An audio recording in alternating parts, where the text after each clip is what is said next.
నమస్తే, welcome to 99 TV. నేను ప్రియాంక. గత 20 రోజులుగా తమిళనాడు రాజకీయాల్లో జరుగుతున్న పరిణామాలు గమనిస్తుంటే ఒక కొత్త చరిత్ర మొదలైనట్లు అనిపిస్తోంది. రిజల్ట్ రాకముందు వరకు రకరకాల చర్చలు నడిచాయి. కానీ రిజల్ట్ వచ్చాక టీవీకే పార్టీ హవా చూసి అందరూ ఆశ్చర్యపోయారు.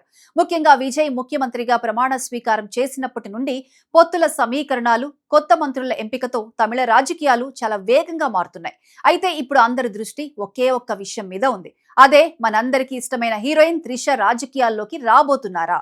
విజయ్ ఖాళీ చేసిన ఆ అసెంబ్లీ సీటు త్రిషకే దక్కబోతుందా? ఈ రోజు మన వీడియోలో ఈ ఆసక్తికరమైన ముచ్చట్లన్నీ వివరంగా మాట్లాడుకుందాం. విషయంలోకి వెళ్తే విజయ్ 2 నియోజకవర్గాల్లో పోటీ చేసి భారీ మెజారిటీతో విజయం సాధించిన సంగతి మనందరికీ తెలిసిందే. అయితే నిబంధనల ప్రకారం ఆయన ఒక సీటుకు రాజీనామా చేయాల్సి ఉంటుంది. తాజాగా ఆయన ఒక సీటును వదులుకోవడంతో రాబోయే 6 నెలల్లో అక్కడ ఉప ఎన్నిక జరగటం ఖాయం. ఇక్కడే అసలైన ట్విస్ట్ మొదలైంది. ఆ ఖాళీ అయిన సీటులో త్రిషను నిలబెట్టాలని టీవీకే పార్టీ యోచిస్తున్నట్లు గట్టిగా వార్తలు వినిపిస్తున్నాయి. రాజకీయాల మీద త్రిషకి మొదటి నుండి మంచి అవగాహన ఉంది. ఆమె కూడా ప్రజాసేవ చేయాలని ఆసక్తిగా ఉన్నట్లు తెలుస్తోంది. ఒకవేళ త్రిష పోటీలో ఉంటే అక్కడ గెలుపు ఏకగ్రీవం కావచ్చని కూడా విశ్లేషకులు భావిస్తున్నారు. త్రిష మొదటి నుంచి టీవీకే పార్టీకి, విజయ్కి వెన్నంటే ఉండి మద్దతునిచ్చారు. ఎన్నికల ఫలితాల సమయంలో ఆమె తిరుపతి వెంకటేశ్వర స్వామిని దర్శించుకుని విజయ్ గెలవాలని ప్రత్యేకంగా మొక్కుకున్నారు. అప్పట్లో ఆ ఫోటోలు సోషల్ మీడియాలో కూడా చాలా వైరల్ అయ్యాయి. అనుకున్నట్లుగానే టీవీకే పార్టీ విజయం లభించడంతో ఆమె నేరుగా విజయ్ ఇంటికి వెళ్లి అభినందనలు తెలియజేశారు. అక్కడి వారిద్దరి మధ్య సుమారు గంటన్నర పాటు చర్చలు జరిగాయని బోగట్టా. కేవలం అభినందనలేనా, లేక పొలిటికల్ ఎంట్రీ మీద ఏదైనా కీలక నిర్ణయం తీసుకున్నారా అనేది ఇప్పుడు హాట్ టాపిక్ గా మారింది. ఇక విజయ్ ప్రమాణ స్వీకార మహోత్సవంలో కెమెరాలన్నీ త్రిష చుట్టే తిరిగాయి.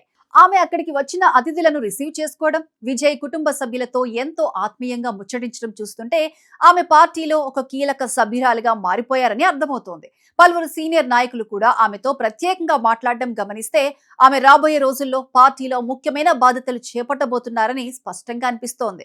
త్వరలోనే ఆమె అధికారికంగా పార్టీ కండువా కప్పుకునే అవకాశం ఉందని అందరూ చర్చించుకుంటున్నారు. చరిత్రను ఒకసారి తిరిగేస్తే తమిళనాడులో ఎంజీఆర్ మరియు జయలలిత జంట ఎంతటి సంచలనం సృష్టించిందో మనందరికీ తెలుసు.